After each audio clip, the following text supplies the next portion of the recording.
తప్పును తప్పంటే తప్పు, మెప్పుని మెప్పన్నా తప్పు. ఎట్లా అండి?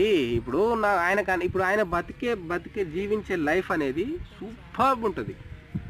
కానీ నేను మా అమ్మకాడికి పోయి మా నాన్నకాడికి పోయి నేను ఆయనలాగా బతకాలనుకుంటున్నాను కొన్ని ఎగ్జాంపుల్ చెప్తే బాడుకావని చెప్పుతారు, కొడతారు నన్ను. మరి ఆయన ఎట్లా రోల్ మోడల్ అయ్యిండు? నేను ఆయనలాగా బతుకుతా అంటే నన్ను అనే పరిస్థితి ఎందుకు వస్తుంది? అంటే జనరల్గా మనిషి మంచోళ్ళలాగా బతికితే ఈ లోకానికి నచ్చదు. దాన్ని జస్ట్ మన ఇంట్లో కాకుండా పరాయి వాళ్ళ ఇంట్లో మాత్రం చూడడానికి కానీ మాట్లాడుకోవడానికి సూపర్.